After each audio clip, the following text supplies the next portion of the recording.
Hello everyone. हाय। आज छोटी होली है और उसके उपलक्ष्य के ऊपर मैं आज होली के ऊपर अपनी फैमिली के साथ यहाँ पे होली मंगलने वाली है उसके ऊपर आए हैं हम लोग। ये देखिए। और फाइनली होली अब तो मैं थोड़ा लेट हो गया आज आने के अंदर, तो होली पूरी तरह मंगल चुकी है। मतलब मंगलना का मतलब पूरी तरह जल चुकी है। इसका सिग्निफिकेंस ये होता है कि ये होली जो है ये रिप्रेजेंट करती है होलिका। एक बहुत हमारे स्पिरिचुअल स्टोरी है जिसके अंदर बताया गया है कि होलिका नाम की एक हिरण्यकश्यपु नाम का एक राक्षस था जिसका एक बेटा हुआ था प्रहलाद बहुत बड़ा डिवोटी था विष्णु का, बट हिरण्यकश्यप क्योंकि बहुत बड़े डेमन थे तो उनको बिल्कुल पसंद नहीं था उनका जो बेटा है वो इतना डिवोटी कैसे है। तो फिर उस हिरण्यकश्यपु ने इतने ऑब्स्ट्रक्शंस लगाए उसके पाथ के अंदर। कभी उसको हाथी से कुचलवाने की पेशकश करी, कभी बहुत सारे उसके ऊपर एट्रोसिटीज़ करी अपने खुद के बेटे के ऊपर, जिससे वो डिवोशन का पाथ छोड़ दे। बट हिरण्य जो प्रहलाद भी स्टॉन्च डिवोटी था। उसकी बिलीफ थी कि मेरे फादर गलत हो सकते हैं। उसको पता था क्योंकि वो इतना स्ट्रॉन्ग डिवोटी था, उसको हमेशा ट्रस्ट था भगवान के ऊपर।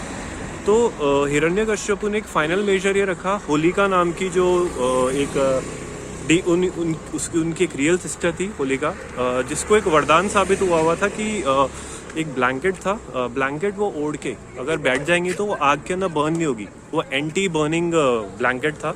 हिरण्यकश्यपु ने प्लान बनाया कि क्यों ना Prahlad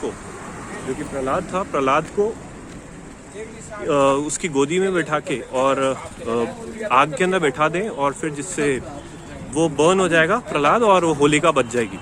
but at the end moment ऐसा हुआ कि जब वो बैठने लगी, होलिका जब सब कुछ जलाया गया, तो अचानक से वो जो ब्लैंकेट था वो लॉर्ड विष्णु ने आके और प्रहलाद के रैप अराउंड कर दिया उसको। तो श्री कृष्ण ने गीता के अंदर भी बताया कि वो अपने जो डिवोटीज होते हैं, डिवोटीज को हमेशा प्रोटेक्ट करते हैं। चाहे कुछ भी हो जाए, भगवान कुछ भी करेंगे अपने डिवोटीज को ज़रूर प्रोटेक्ट करते हैं। तो जो ब्लैंकेट था, जो मैजिकल ब्लैंकेट था, एंटी फ्लेम ब्लैंकेट, वो अपने आप ही प्रहलाद के रैप अराउंड हो गया, और फ्लेम के अंदर होलिका थी वो बुरी तरह बर्न होके डिस्ट्रॉय हो गई। और यही स्टोरी है।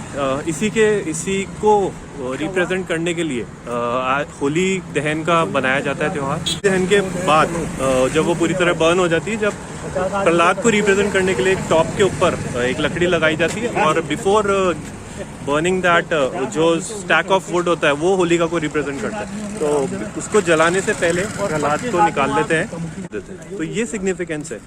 और एंड रिजल्ट तो हम जानते हैं, प्रहलाद फाइनली जब और एट्रोसिटीज़ बढ़ गई तो श्री विष्णु जी ने नरसिम्हा अवतार लिया। नरसिम्हा अवतार लेने के बाद फिर हिरण्यकश्यपु को उन्होंने अपने लैप के ऊपर बैठा के उसका एंड किया, और इन दिस वे, और पिलर के अंदर से निकल के आए, मतलब एक हाफ लाइन और हाफ ह्यूमन बीइंग की फॉर्म लेके और निकल के आए, और फिर उन्होंने उस हिरण्यकश्यपु को फाइनली डिस्ट्रक्शन कर दिया। तो होली दहन इस चीज़ को रिप्रेजेंट करती है, victory of truth over evil, ये रिप्रेजेंट करती है। So this is all about Holi दहन।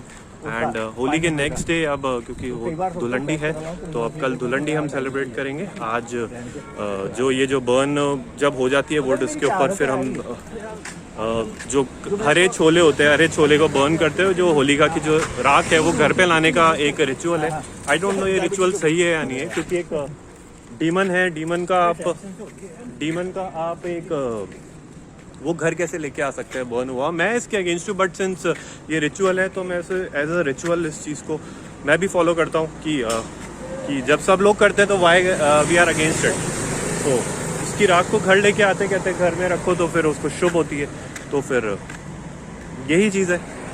आज पापा और मेरे ताऊ जी के साथ में आया हूँ, वो दोनों वहाँ चलते हुए जा रहे हैं पीछे ऑन द रोड।